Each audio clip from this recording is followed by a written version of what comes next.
Here we go. Hey, everyone All in the right. live stream world. Tom and I are back, and we have got an episode to Feed Your Brand to record for you today. And if you remember right, we are live streaming and we are on Zoom with our fabulous guests and coaching clients. And we are excited to address their questions afterwards. Unfortunately, we can't do that here, but that doesn't mean you can't comment, and we'll get back to you later. You ready to get started, Tom? This is I your favorite am subject. It's like really techy. So I do geek out on it, and I'm going to apologize in advance. But this is important stuff, as podcasters or any content creators. If you don't pay attention to the metadata and make sure you know what you're doing, or you get support for having it done for you, you're not going to be heard and found. So, let's yes, get let's do it. started. I'll introduce the episode. How about that? Sounds great. We'll You can go lead that off. in reverse because this is your favorite topic. Hmm.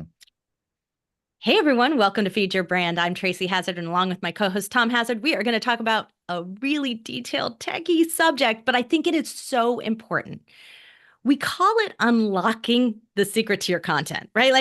This is the problem that we have so much with the wonderful, fabulous things that you say on your podcast don't always get unlocked to the point that they can make you found, right? So that they're not searchable within the search engine that is Apple and Spotify and the podcast apps out there.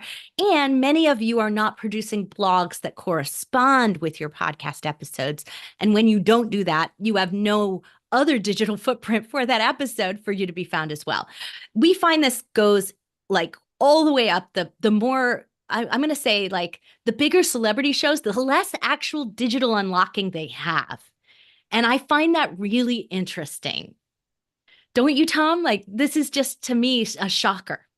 Uh, I I am, yes, it's fascinating to me. And what's disheartening, and I don't want to, I guess, discourage any of you podcasters or content creators from creating your content, because that's the first and most important thing you should do. So I'm glad you're doing it any which way that you're doing it. Having said that, we all want to be heard and found by more of our ideal listeners or our ideal audience, followers, whatever, you are trying to grow for your personal brand, your business brand, whatever it is that you're doing. And it's very disheartening that every day I meet with at least half a dozen podcasters, sometimes more, and I do these power podcast appraisals, which basically is a review of their show and what are they doing well, what are they not. And I almost always find at least three things that are opportunity gaps, things they're leaving on the table. And most often it has to do with some of these technical details. So, that's why I'm passionate about it, because I want you all to be found. I want you all to be heard by more people. And it's not just about recording your stuff and publishing it. I wish it were that simple. Right. Because we record it, but they don't come unless they can find you, right? They can search for you and you're discoverable. So, search and discovery. And that's what we're really going to talk today about optimizing the podcast and the blog metadata, the technical parts of it. Think of it like that metadata plus a bunch of other things, right? Little technical details in how you put your podcast and how you put it into your listing, how you put your blog into the blog of your site in its listing, right? How you do those things make a difference into whether or not you are going to be seen, heard, and found, and then listened to. And that makes a really big difference for so many of us who really want to preach to more than just our most, favorite followers who know us, love us, right? And will listen to anything we have to say, which is so amazing. And I'm grateful to those binge listeners. But we want new people to find us too. We don't want to be a hidden gem and a hidden expert in our field. Yeah, this is where you don't want to be the best kept secret. You want to be amplifying your message. And like Tracy said, you want to be discovered. I view all of these podcast power appraisals I do, these evaluations of shows, through that lens of discoverability. Sometimes that goes against what some marketing or branding experts would consider best branding practices. I actually disagree with that. I mean, there's a place for your branding being the same everywhere. It's not always that way in podcasting, but That's another episode. I But actually the just gave that talk yesterday. So, but yeah, at a I want private to tell event. this story, Tom, because one of the guests who's over in Zoom with us, Suzanne Mueller, who has the Take It from the Iron Woman podcast, she introduced me to this great group and the Podcast Idea Club. And I just love what they're doing over there. They are Christy and Craig have just a fabulous program. And Craig made this post over in the community. And he said that the real problem with podcast discovery is finding details within a conversation. And that is because so much of what we say is in that conversation. So much of what's valuable. And so think of what we're going to talk about today, these like weird technical things that are called like metadata and schema and like these things that we're going to throw around today, that there's technical stuff to learn or to hire out and get somebody to do for you, like totally up for that. But the reality is that these are a roadmap for someone to find you. It's a sign to the podcast search engine that you belong in the results, that they're going to list up when somebody searches for something that they are desperately looking for information on. And what a shame if you don't show up because you don't do these things right. You're leaving that beautiful advice that you have hidden. So that's what we're going to get across today. Wonderful. Yes. And so we're going to break this into two portions. We're going to talk about the podcast first, because there's a little less to talk about there. And quite honestly, it's more limited. The ecosystem, is more limited in what you can do there. So we'll Tom and cover I that always say that first. the podcast search engine, the search engine that is Apple and Spotify, it's like archaic. It's like Internet Look, 1.0 search engine. It's not good. yeah, they're not very smart. You type in something and spell it wrong. It doesn't say, did you mean to type this? No, it just won't give you a result. So there are some things that are not good about it, but this is a system that we have. So we need to work as best as we can within the system we have for the podcast listening apps. YouTube's a little different. Obviously, Google is a lot different. We're going to get to that when it comes to your blog part of this. And I know some of you podcasters, it might be new ones, are thinking, why are we talking about blogs? We're talking about a podcast, aren't we? Well, they're related and we're going to get there. So yeah. let's talk about podcasts first. Okay. So podcast metadata, here's the thing. When you go and publish an episode, that episode has a title, it has a description, it has some links that you can add in there. The description field of your podcast is an HTML capable field, so you can have links in it, and that's important. But keep in mind that not every podcast player actually displays them properly. So if you're using, the name without HTTPS colon and whatever, sometimes it doesn't work in some of the search engines, but it works in the most important ones. And you might as well do it that way and keep it user friendly. I agree, and some of those older apps are changing to then enable HTML. So, I mean, obviously, because some of the biggest ones have it, you need to use HTML text in your description. So, the metadata in podcasting, there was an old school method. I'm going to mention it briefly. I'm not going to spend a ton of time on it really because it's, worth mentioning, but not much more than that. Your podcast MP3 file is the file that gets streamed to or downloaded to, or I guess uploaded to, downloaded to, anyway, devices for listening. And 10 years ago and more, it was more important to make sure that MP3 file had specific metadata, specifically what's called an ID3 tag or tags and ID3 tags in general. And really, that's just a way to embed your title and description data, maybe guest data within the MP3 file. The reality is, none of the listening apps use it. Zero. None of them, to my knowledge. Now, somebody out there who's maybe more technical than me might point out to me, no, Tom, there's this one app that uses it. Okay, well, let me know. I'd be curious to know about that. But my understanding is none of them use it.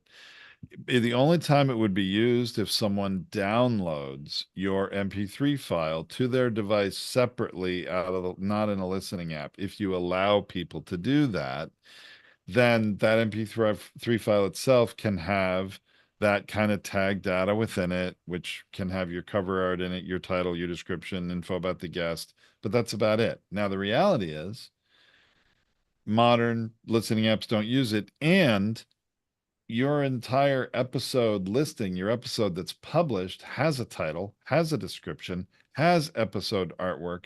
It's all in the RSS feed for your podcast. And that is inherently metadata that all the apps pick up and use and display and figure into their search function. So you just wanted the real message here about podcast metadata is you want to make some smart decisions about the title of each of your episodes and about the description of each of your episodes. It's not to be overlooked. This is not trivial. I find people that have no episode descriptions. I find, every day I'll find people that have just a quick one that says interview with Tom Hazard, and that's it. I'm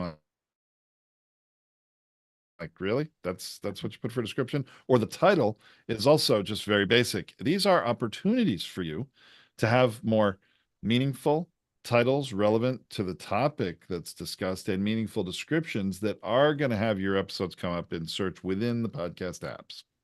So I want to mention this because there's a tie-in to the description and your blog descriptions, which think of them like a meta description. So it's like the kind of brief little summary that you might put into the very, very bottom. If you're using schema data or something on a blog, you might use this. And it's a short summary roadmap for Google.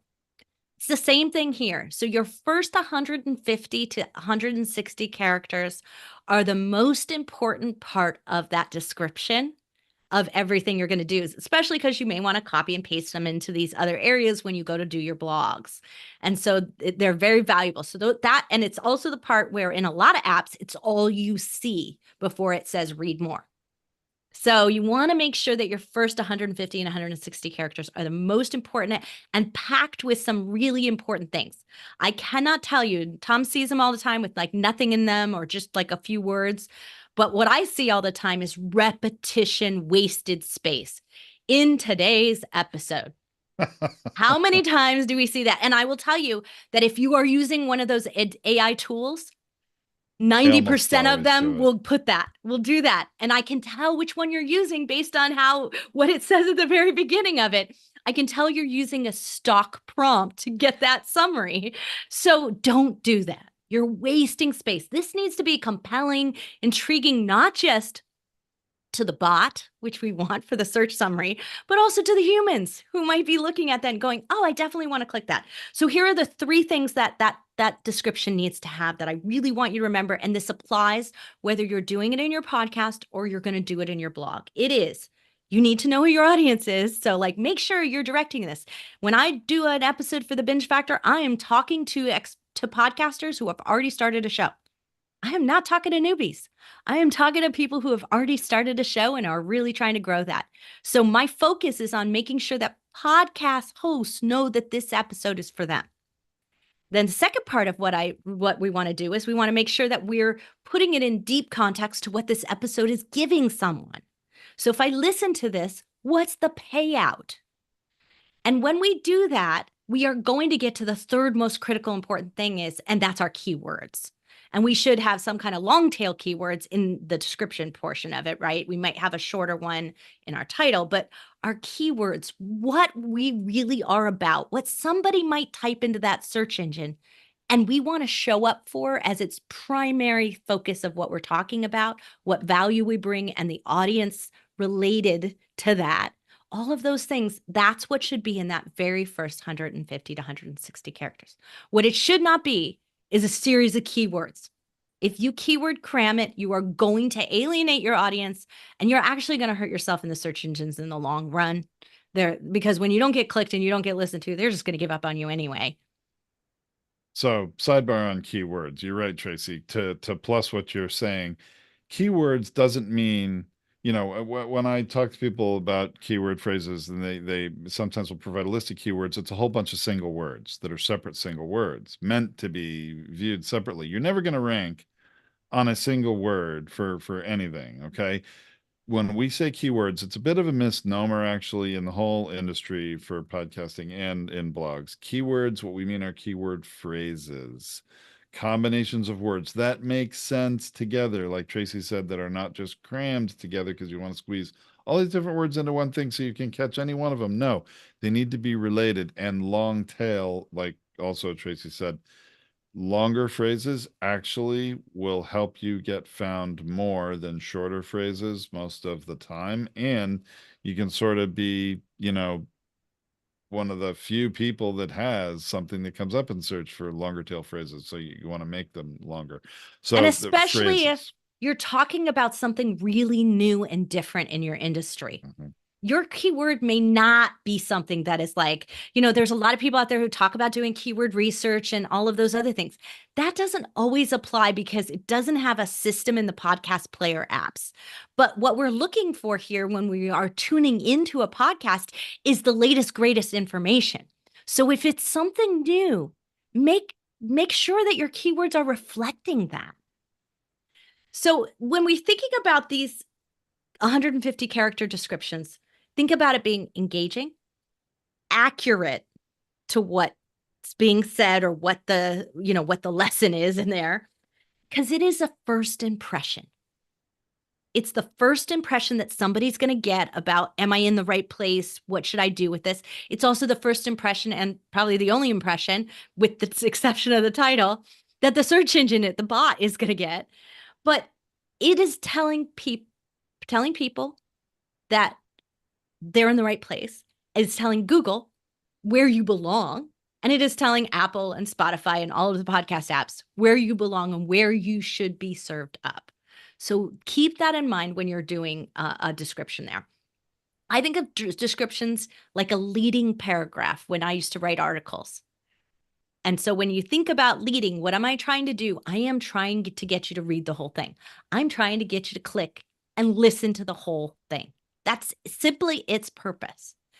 So it means that I'm not lying to you about what they're going to get, right? I'm being truthful about what it is. I'm being accurate about what it is. And I'm also making sure that if you are a podcast expert, if you are looking for podcast growth, you're in the right place, right? Like, so that what they're seeking, they will find, right? That's what we want to have happen here. So those are some of the most important things in the whole area here.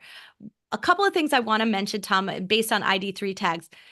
ID3 tags and hashtags are not the same thing. For those of you who think that that's what that is, it has to do with like technical, how you labeled things. So sometimes in images, we call them alt tags, if you've ever heard them. That's a little more similar to what an ID3 tag was like. And so because it's like, it's kind of giving a like, if you put this, then the name of it is this, right? And so the two things would go hand in hand. Like Yeah, I mean, more like a let's category, if you want to like description. yeah, all tags we're going to mention a little more Yeah. in relation to blogs, but the reality of ID3 tags are really very limited, whereas with images in a blog, they figure into Google image search, so they're much, much more important. Right. And here's the thing. Look, let's talk about images because you are have Okay. we are big proponents of episode art, right? It's one of the things we've talked about on on a past episode not too long ago, about a month ago. Episode art is really critically important. We think it's one of the most underutilized things that you could do to get somebody to click through and listen to your episode. However, the podcast ecosystem, the search engine, is not searching on the titles or any of the metadata that is in that photo image at this time. Now, maybe it will in the future. What I highly recommend, though, you do, because that image tends to be something that gets shared out maybe by your guest or by your social media team or by yourself on social, because a lot of times those same images are then embedded in your blog. Get into good image tagging practices on it when you create it for your podcast. Then it's going to be more useful and have more power as a search engine optimized image everywhere that you might use it. So we have just some simple things, title and alt tag are the two most important things. Actually give your image a title in. So when you save an image, when you download it, there's a title field, like even if you did it to your desktop. Now, sometimes when you upload into something, it wipes it away. And like if you upload an image sometimes into your blog, it will wipe away the alt tag in the description. You have to retype it in. Sometimes it does that. If you auto load it from some place like a Google Drive or some other place, sometimes it will also autofill it. So like you just need to get into a practice of like repeating that again if and so I always put it in my original image so that if anybody's redoing it somewhere, they have that information again. So your title, an alt tag is something like if I were typing into the search engine about this episode, it would be podcast metadata for search and discovery. That might be my alt tag. I also might include feature brand, Tom Hazard, Tracy Hazard. And so usually I'll do a pipe and I'll do those things because I want the alt tag to include if somebody searched for any of those things, they would get, if they search for feature brand in the Google search engine, they would get our images. So I want those things. So you should maybe put your show name and your host name and then whatever the episode. I don't usually do the full name. I usually do like the short name, the keyword name, because nobody's going to type in the full name of it and expect to get it. It's just not going to happen. So So important, Tracy. I mean, obviously, we're big proponents of unique images for each podcast episode because when episodes come up in the search result, very often, if you don't use images, every image just looks the same. It's just the cover art of your show over and over and over. And there's nothing to stand out and draw anyone's attention to one episode over another. It's also very important in the blog, which is what you were talking about with alt tags. Now, I think it's important since we are drifting into blog territory, Tracy, here to say just quickly why it is so important, why we very strongly recommend you have a blog post, an episode landing page for every podcast episode. Now, a lot of you podcasters out there that don't even have a website, you just created your podcast and you put it out there on listening apps. And again, I'm glad you've done that, that you're putting out your content in some way. However, I'm here to tell you without a website and without an episode landing page for each, it's going to be very hard for you to be found, to be discovered by a much wider audience. Because guess what? As wonderful as podcasting is, and I love it, it's my life. I've been doing it for a decade, Tracy too. Podcasting and video casting are huge. But there are far fewer people searching in a podcast listening app to meet their needs. There are maybe more people than that searching in YouTube to meet their needs, but even that is far fewer people. I mean, like a small single digit percentage compared to the volume of people searching to meet their needs through a Google search. And guess what? Google wants to serve up quality written content, i.e., blogs. Call but them whatever you want, an article or writing, whatever, but they want to serve up written content, actually multimedia content with images and blogs and all these things mixed in, embedded YouTube videos. You have a much wider net to cast for people to find your show through a blog than you do through any one podcast app or even all of them combined together. and us podcasters have an advantage because Google wants to know that it was human generated content and our voice belongs with that. So when we put out that content, when we associate that information with us, and there's an audio file attached to it, and a video attached to it, and a human being attached to it, they treat it as higher value than any other written blog. And that is really one of the great reasons why you should consider having a blog in addition to it. But the one thing that I do want to say and add to what you're saying, Tom, about the blog side of things is it's really daunting to think about this if you've already started your show and you've maybe got 100 episodes in and like you're like, oh my gosh, I got to start adding blogs. Don't be overwhelmed by this because you can add it at any time and it still has value. Now, here's what Tom and I have seen from our client base on our platform. Over time, it's pretty consistent, the average. We see about, I'm going to say 60 to 70% of your listenership comes from Apple. On average, most often, Spotify somewhere under 10% for most people. There's a few very rare people with higher than that, but most of them are under 10%. But That is all eclipsed when we see that the most traffic is driven from outside of all the player apps, and about on average across every show in every category that we've ever done, 60% of your listens are coming from Google or another search engine. So we see that very consistent number. So the rest of those listens are competing for the 40%, even though I said that they had such power, right? So they're 60 to 70% of the 40%, or 60 to 80%, depending on the player that you're using. But it's tremendous that your show can be found by outside. So you are not reaching as many people without unlocking that written content information. And what we're saying here is, while Tom and I believe in the full length blogs, even getting your minimum amount of metadata and minimum amount of description and tags out there is better than nothing. So if all you ever do is put up the image properly tagged, a decent description properly written, a title, you are going to do so much better than the next person, because you've at least put that out into the search engine world that is Google. But to just put one more perspective on this, I agree with everything you said, Tracy, to put out that short, what people often the old school term is show notes, summary blog post, definitely do it. If you're, rather than having nothing, and even if you're not going to do a longer form blog, but think about it, there's only so many words and phrases contained within that title and that 150 word description, right?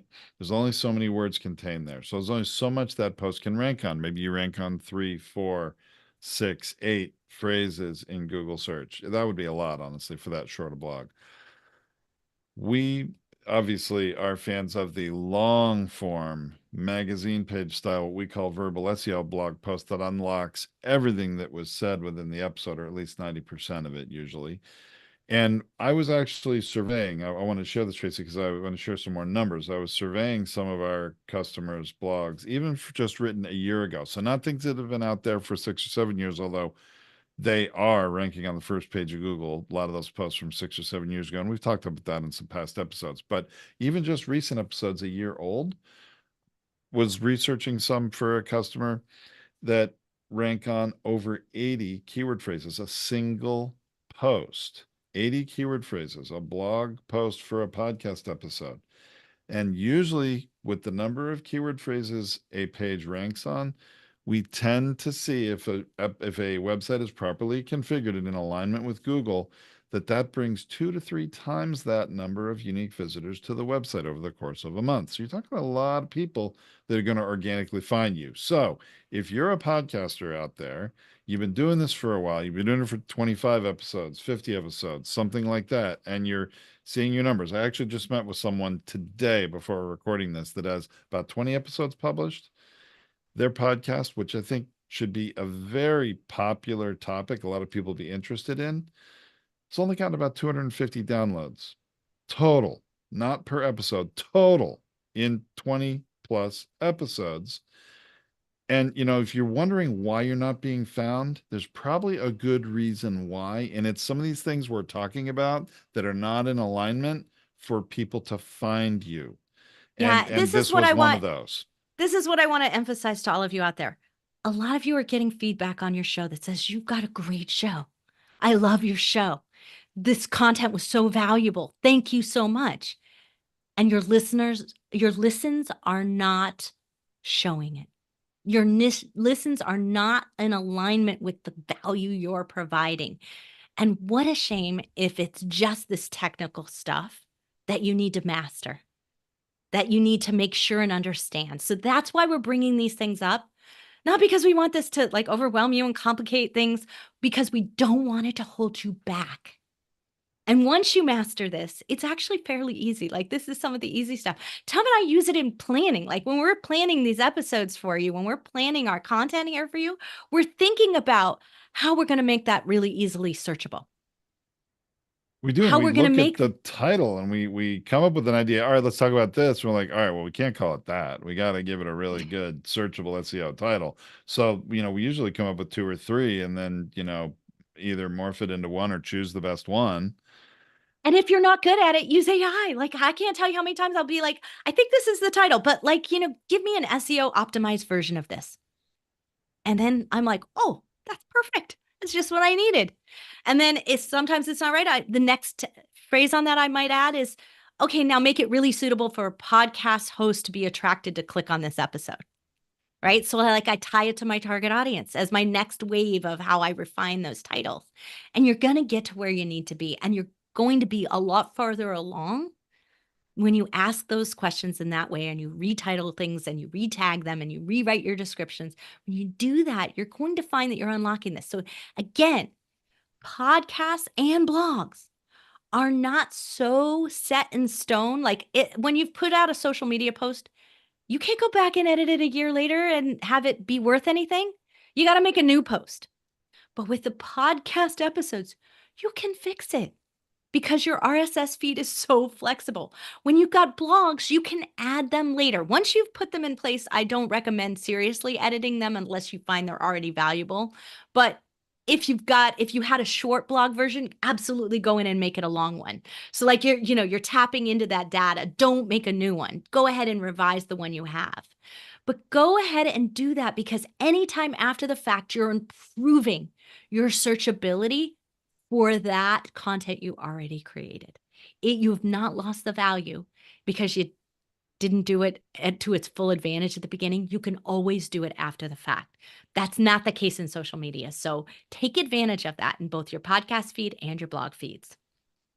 Okay, now before we wrap up this episode, Tracy, I think it's important to go through a few technical things, a little more about the blog SEO. And here's the thing. Those of you that are bootstrapping it, go to podcastersunited.org, find the blog post for this episode, look at some of our other ones, go to School on Us. Okay, use that. Now I you're think not we going to be did a able to. recent episode about our whole blog process. We did a recent episode on that. So we'll Mm, tag that in this episode's blog as well. So you can just jump right to it. And we also talk about how to refine AI descriptions and titles. We did an episode on that recently too. So we've got all the assistance that you need to actually duplicate what we do. yeah, I mean, when just looking at our blog, you're not going to see all the metadata configuration on the back end of everything because you can't see that publicly from the front, but at least see the format and the quality of content that's there and the images and all that good stuff. But so if you now you may not be able to afford the time to do it, even if you're bootstrapping it. And those of you that maybe are more in business and have some budget, this stuff can be done for you. And then obviously we're in the business of that. And so I don't know anybody else who does the blogs quite like we do, but let's talk about some of those details of the blogs. Okay. So the titles apply. What Tracy was saying about titles apply to the blogs. There's really nothing different But about the one that. thing I want to add to that, Tom, is that when you're putting it in your blog, there is something called a title tag. It's essentially the size of the title. It's called an H1, headline one, Mm. H2, headline two, H3, headline three. Lots of people look at that and say, oh, I want it to be kind of this big. And so I'm going to pick an H4. I don't want it to be like gigantic. You can change the templated size that something is if you don't like the size of it. But if it is the title of your episode, it must be an H1. Do not deviate from that. You are not telling Google what the most important thing is about it. If you do And not tag it, you're wasting your time. Tag it and H1. there can only be one H1 tag, or actually, let me rephrase that. There can be multiple H1 tags, and often we find poorly SEO configured blogs that do have every different heading as an H1 tag. That is a huge mistake because you're confusing Google, and Google does not know what the most important point of this page is. So there should only be one H1 tag and there should be a hierarchy. There could be multiple H2s, H3s, and such. Should be a hierarchy. And I'm not going to go into tremendous technical detail on this, but you just want to think about the hierarchy of all the main topic and then sort of think of it as chapter headings or subject headings and different things you want to point at. That's fine, but you tell the story to Google about what this post, what this article, think of it that way, is about by assigning that hierarchy of H It, tags. think about it as you're navigating Google through what's important in here and what you've covered, right? So you're Yeah. helping it do that. Now, So those are called tags, right? yep. Title tags, heading tags, whatever you want to call them, whatever number you want to use. That's what they are. Make sure you use them. And meta description is the other big thing, which is the same thing. It's the short version because it is only 150 characters. Like it'll cut it off. It won't even allow it in the field for that. And sometimes in some of your blogs, there will be actually a separate place where you can put that information so that Google knows what it is. Otherwise, it's going to take that opening paragraph you have. And remember how I said so many of you say in today's episode, you're wasting your 150 characters because it'll take the first 150 of whatever's there if you don't provide it somewhere else. So You know what? that's called a meta description. While we're mentioning this about, you reminded me something, not just about the meta description, but about titles. I know we talked about it before, but this is important for podcasters. All too many of you put your episode number in the beginning of the title of your podcast. Okay. So you really, first of all, Apple frowns upon it, doesn't recommend it. But when you think about it from a search perspective and really how mediocre at best the podcast listening app search engines are, if you put your episode number at the beginning of your title, guess what? You're using up some of those important characters at the beginning of your title. And if you go into any podcast listening app and you type EP 57 or episode 52. Do you know how many things are going to come up? Unfortunately, thousands, and it has nothing to do with what you're listening for or what you're wanting to listen to. It's irrelevant information. I know a lot of people want to have episodes with title numbers in them because they refer to them and they say, "Oh, go back and watch episode 27 or listen to episode 35 when I talked about this," because it's easier for them to remember a number than a title. It's just a unfortunate practice and not recommended. It's really not going to help you. So we recommend no episode numbers in the titles at all, whether it's in the podcast title or the blog title of your podcast episode. If you insist on having it, put it at the end in parentheses. Just don't put it up front because all these search engines are looking at titles from the beginning. And so I do want to clarify, it's 70 characters for titles. That is mostly going to show. You will, like on YouTube and all the other places. So your first 70 characters are the most valuable space. For a lot of the podcast apps, it's only 40 characters that show. And so I'm saying characters, not words, characters. And the same thing with your descriptions. Your descriptions are 150 to 160 characters, depending on the different apps that you will be using or whatever. But Google's 150 characters. Just consider that your limitation on what will be shown and not cut off. We might have said words earlier in the episode now that I think about I'm it. pretty sure I Sometimes. said characters, but Okay, I hope so. okay, let's hope so. Yeah. But so clarifying that for you. So it's not a lot of space. So the last thing you want are these wasted filler words that have nothing to do with anything that you want to get across. Impact, power, emotion, get those things across in all of those areas. Tom, back to the blog type Yeah, characteristics. There's technical something stuff. called schema markup, and I want to mention it to people because it's really technical. It's more of that navigation for Google. And so there are tools, plugins that you can utilize that will actually help you with that schema. But think of it like the chapter headings model for YouTube, for those of you who are YouTubers, that those things can go into the schema markup as well. But these are, again, where you would putting H2, H3, helping people navigate. Think about it making Google an outline for your content. Now, there's also one other thing that is important and relevant. That's the permalink, also referred to as the slug of the blog post. Really, it's the URL that after your whatever.com or .net or .org, whatever you have. That is important, and it is recommended to have that match the title of the episode or very closely of the blog, sorry, or very closely match it. Now, does it absolutely have to? No. I know there are lots of people that say, hey, they want, like we have a customer that they want every episode to have a short link that is their URL / guest first name dash guest last name, because they always have a guest and it's easier for them to remember and to give people a link that way when they're texting people and they want it to be simple. Now you can do that, but I would recommend you just have a forwarding URL made for that, because in the eyes of Google, you will do better with SEO when that permalink is more closely matched to the title. Again, there are exceptions, doesn't always have to be exact. It Yeah, because just sometimes you depends. might put like apostrophe S. Google doesn't do that. So, like, it Right. cuts it out. So, there's some kind of variation somewhere on it. But there is a setting in your WordPress website, if that's what you're using, for you to get it to set the name of your show / and the name of the title, and to get it to do it so you don't have to create that permalink. It will create it for you properly every single time. So, Okay. the one thing I recommend is removing the date from the permalink. Do not use dates in your permalink, because when you do give dates in there, you're giving Google an opportunity to say, that's a little outdated. Maybe we don't want to serve it up. But if it's not there, there's no date in the permalink. It's not going to be there. There's not going to be a part of what they consider. Okay, now, really important tip for those of you, especially people that do have a WordPress website. And if you've ever listened to any of our episodes, Tracy and I will say biased, although I'd really prefer to say we're right. But anyway, I will accept that we're biased. That really we believe that the majority of you out there for your website would be most best served by a WordPress website, rather than Squarespace, Wix, Kajabi, whatever, ClickFunnels, especially all sorts of platforms out there. Especially, oh, don't use the GoDaddy builder, please. Don't do that.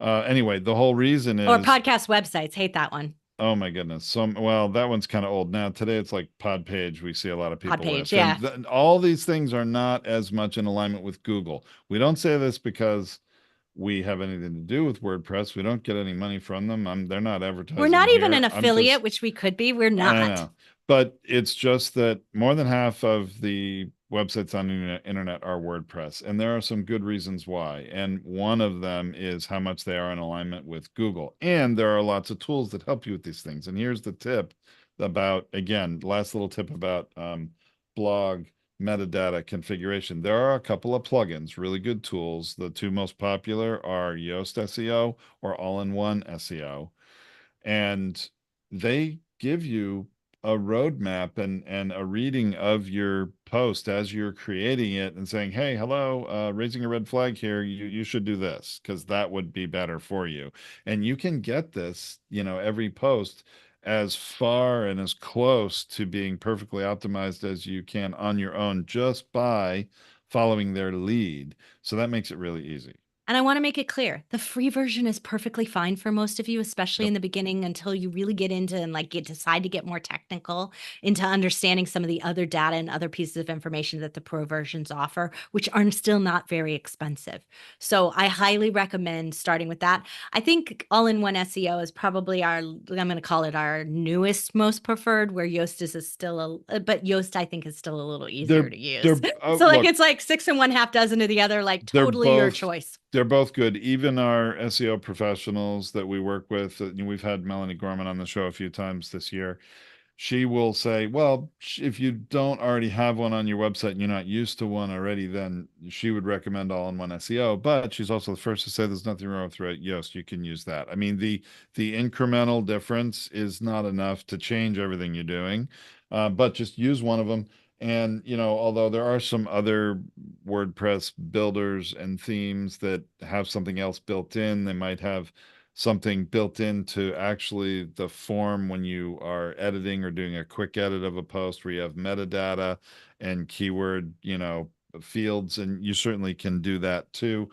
Other platforms, look, I'm sure some people are going to tell me, oh no, I have a Wix site and I'm never moving it. Okay, well, you know what? Wix has made some efforts to provide some more metadata and SEO configuration tools. It's still not to the depth and detail it really needs to be to match what's happening on other platforms.